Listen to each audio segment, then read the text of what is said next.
Hey, Emily. I was wondering if you wanted to hang out with me this weekend. I found a really cool restaurant, and I'd love it if you and I could go check it out. What are you talking about, Carla? We have our high school reunion this weekend, remember? Did you forget about that or something? Wait a second. You mean to tell me that you were really going to that loser convention? Loser convention? What do you mean by that? Come on now, Emily. You have to know that people like us are cut above the other normies we went to school with. We've already achieved more in our lives than any of them probably will for decades to come. So I think we're better off skipping the reunion and doing something fun. I'm sorry, but I'm still not quite sure that I'm following what you're getting at. I mean, you don't really feel that way about everyone that we've gone to school with, right? Well, it's true, isn't it? I mean, okay, maybe you and I specifically haven't done things with our lives, but we're both engaged to people who have. I mean, isn't your fiancé the general manager of the company he works for? Because my fiancé owns his company. My point is that we're better than the rest, and we should act like it.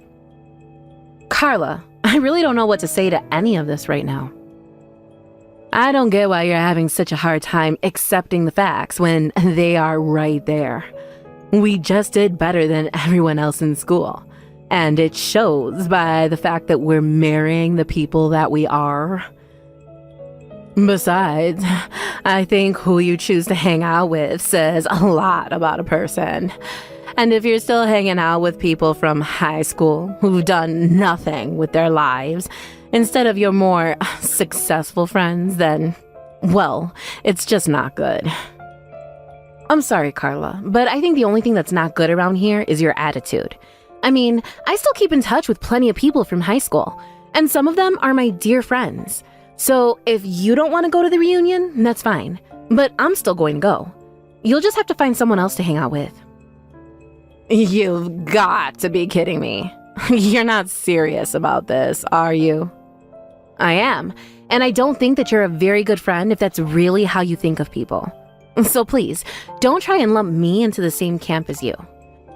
And one more thing you should know, I actually broke off my engagement with my fiancé last week. Hold on a second. You mean to tell me that you were going to marry a general manager and you broke it off? Besides, I heard that your fiancé was in line to inherit the whole company since he's the CEO's son, after all. Well, a lot happened between us, and we realized the marriage just wasn't going to work out. But I'm free next month if you want to try and hang out, just the two of us then. I can let you know what times I actually have available in a little bit. You think I would ever lower myself to hang out with you now? What is that supposed to mean? Haven't you been reading any of my messages at all? It's all about who you know and who you're seen with. And if you're not a winner like me, then I really shouldn't be wasting my time talking to a loser like you. So now, I won't be hanging out with you anytime soon. Hey, Emily. I just walked outside my door and found all kinds of cooked food on my doorstep. And it's basically all the things that I love to eat. Even some of my favorite snacks are in here too. Did you leave all this here for me? Wow, you found all that a lot faster than I thought you were going to. But yes, I was a bit worried about you, so I went out and got you some treats. Wait, what? What do you mean? Why were you worried? Well, you're always talking about how busy you are with work and how you barely even have time to eat. So I just thought I'd be nice and bring some food straight to you. But I don't get it. I mean, we broke up, right? We even called off our engagement, so I don't understand. Especially after the reason why we had to break things off was so ridiculous. I'm surprised you still want anything to do with me. Hey, it's not like I don't get why we wouldn't have worked out. I mean, you started a company with your friend and it all went belly up. You were the one who told me that you just couldn't marry me like that. So in a way, you kind of did it all to yourself. But what other choice did I have but to call it off? I mean, I wanted to give you the world.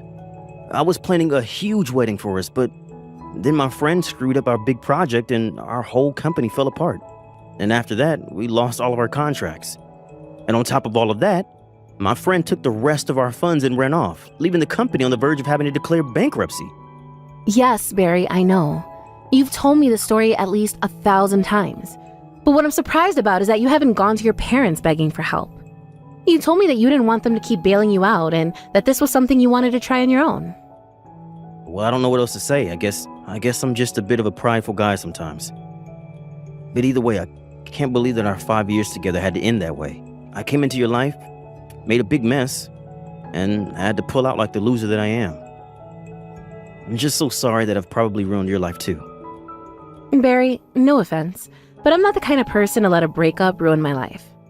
I am sad that things went the way they did, but not even you have the power to ruin my life with your presence or lack thereof. What do you mean by that? I mean, that I don't care that we're not engaged anymore. But it doesn't mean that I don't care about you. You're still important to me, and I want to try and remain friends. After all, I think it's great how even after being betrayed by your friend, you're still trying to pursue your goals. That's why I felt like I just had to bring you something to eat. I mean, you've been working so hard.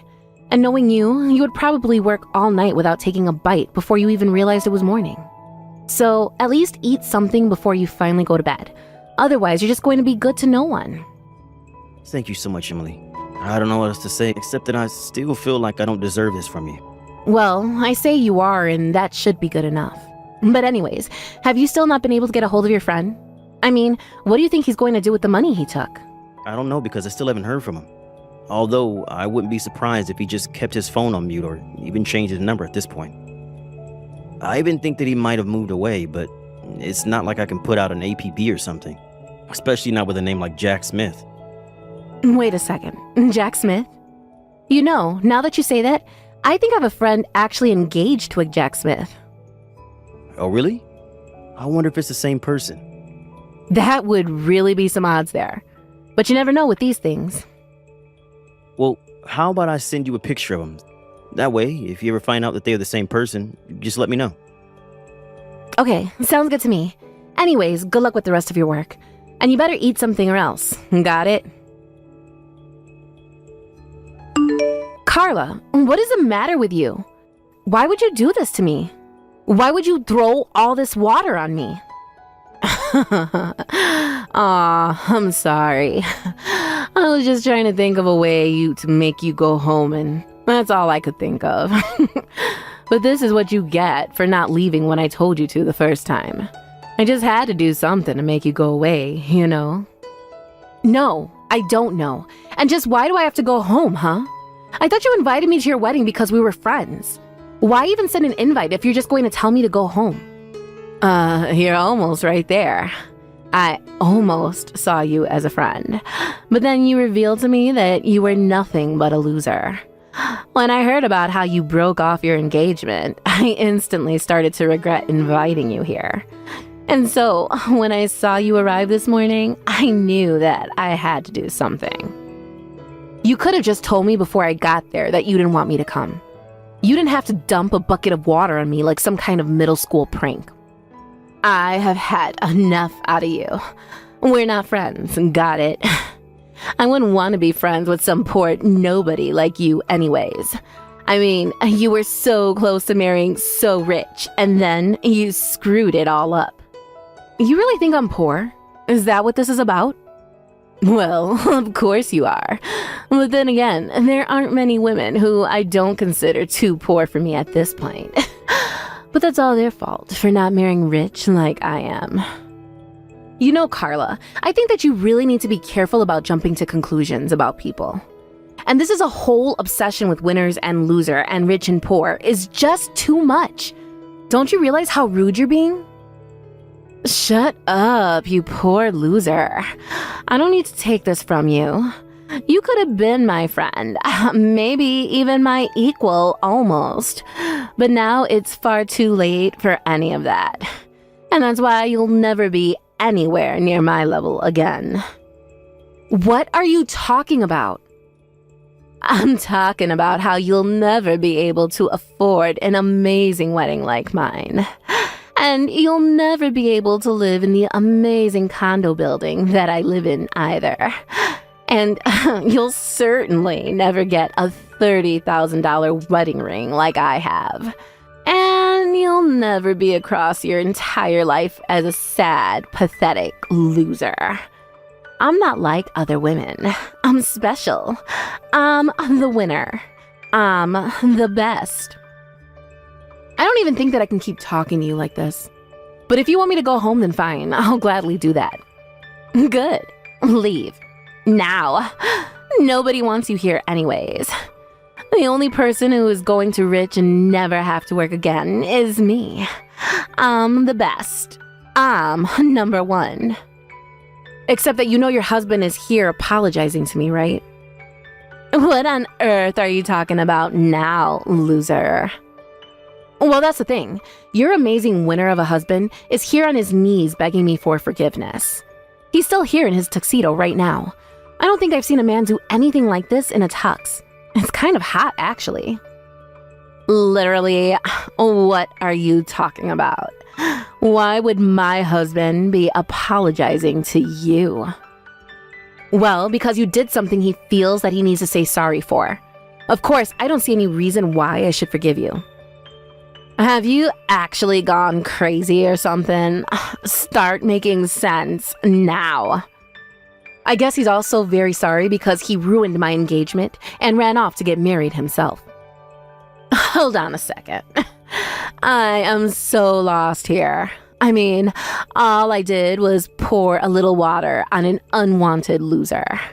Why would my husband have to apologize to you for anything? Did he forget we're better than you? You don't get it. This is much bigger than you and your dumb prank. You see, it's your husband's fault that my engagement was called off. That's why he's here begging. But how? I still don't get it. Well, because it's his fault that my fiance Barry and I had to call off our engagement. You see, Barry and Jack started a business together. But your new husband Jack made some pretty huge mistakes that ended up costing the company a lot. But instead of taking responsibility for them, he stole the rest of the company funds and ran off. My fiance Barry was embarrassed and crushed that he said he wasn't worthy of me and called off the engagement. Wait just a minute. You're telling me that my husband and your fiance started a business together? This is the first time I'm hearing about this. I didn't have too many details about what happened either, but Barry mentioned the name of his partner, and I realized it was the same as your then fiance. I thought it might have been a coincidence, but then Barry showed me photos of them together, and I knew they were one and the same. Anyways, I confronted Jack in the changing room, and he admitted to it all, so naturally, I informed the police. But don't worry, I know that you want to have your wedding, so I told them not to show up until after the vows had been exchanged. But I guess I won't be here to see it since I'll be going home. But I hope the two of you get what you deserve. But you can't be serious, right? You really didn't do that, did you? Well, especially after you poured that water on me, Jack came running after me, begging me not to call the police. He heard about what you did to me, and that's why he's here begging on his knees for mercy. This can't be happening. Jack can't be going that to you. My husband would never. Well, I'm afraid he is. Of course, the whole situation was made much worse by the way you treated me. But anyways, the police have already been informed, so it's too late to change anything now. Oh, come on. You don't have to do this. I would be less concerned about that and more worried about wrapping up your wedding before the police get there. Emily, thank you so much. I can't believe you managed to track Jack down. You don't know how much worrying you just saved me. Well, it really all was quite lucky, if I'm being honest. But anyways, I'm just glad that we could find him. Anyways, what about you? How are you doing? Are you eating like I told you to? Yeah, don't worry. I've been eating out of that care package that you sent me, and I feel like a new man now. Some other good news. I feel like I might be able to restart my company. Really? You think you can turn things around? Yeah. I know that I've basically lost all of my clients, but now that Exodus has stopped and I'm left with the ones that really believe in me. Not only that, but they understood my situation and said that they would recommend my business to associates here. And I've already started getting calls from new people wanting to work with me. So now I think I have enough funding to keep my project going. Barry, that's incredible. Congratulations on that. That's so amazing. I knew that things would work out for you. It's not me. I've just learned so much about business ever since I was little from my parents. I mean, I feel lucky that I was born into the family that I was, but also because of it, it means that I understood the risks of doing business. But there's one more thing that I'm hoping to set right now, and that's you. Me? What do you mean by that? I mean that after Jack stole my money, I told you that I could marry you, but this whole experience has taught me that I really need you. And now that we caught Jack, I want to ask again, will you marry me? Because if you say yes, I promise that I'll never let you go no matter what. I swear I'll do everything in my power to make you happy. Oh, Barry, I want to say yes, but I know you and your business too well. How about you focus on your company first? I know that things are looking good now, but you need to make sure that they stay that way. After you've done that, then we can talk. You're right. Better to make sure we do this right this time. Thank you so much for understanding, Emily. Emily, this is all your fault. The police just took Jack away. I had no idea that he had done such shady things in the past. From what I heard, Barry wasn't even the first person that Jack had done this to. Apparently, he had a pattern of scamming people out of their money like that. But no one had ever managed to catch him until now. Well, I want you to know, that I divorced him. Jack is no longer my husband. Oh no, you mean the marriage wasn't going to work out? And here I was thinking that you married the perfect man. I thought so too. But he wasn't a winner like me at all. He was just a loser scammer who would have done the same thing to me. But I guess that means if you don't have a husband like Jack, that makes you a loser just like the rest of us, no? Especially after he was arrested just days after you two were married. But I guess that's what you get for always looking down on others because of who you were marrying. How dare you talk to me like that? I thought we were friends. Why are you being so mean to me? Is that supposed to be a joke or something? You insulted me the moment you found out I wasn't going to marry rich like you. Then you invite me to your wedding only to humiliate me in front of everyone and then try and kick me out. And I would have reported you to the police for what you did as well. That's still a form of violence.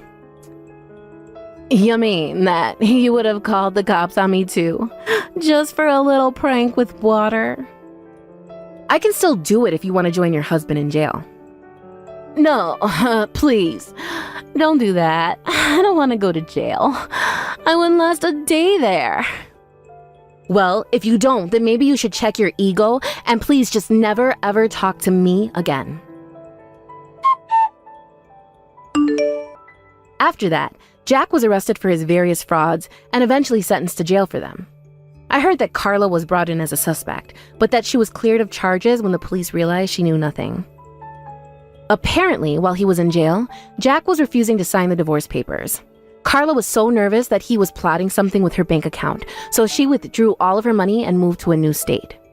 Except that every time someone from her past would find her, she was so nervous about being found by Jack, even though he was in jail, that she would pick up everything and move again. As for Barry and I, it took some time, but Barry's company eventually took off into the success that we always knew it would be. The day he took the company public was the day that he proposed to me. I said yes, and we're set to be married next month. But us being married didn't mean that I flipped like Carla into some elitist monster. I still hung out with old friends from high school, and we all gossiped about Carla's situation. In fact, despite being married, very little has changed for me. I'm just glad that everything about the situation appears to have wrapped out quite neatly. Of course, it helps that Barry now has someone like me by his side to help vet potential business partners, and I plan on keeping it that way.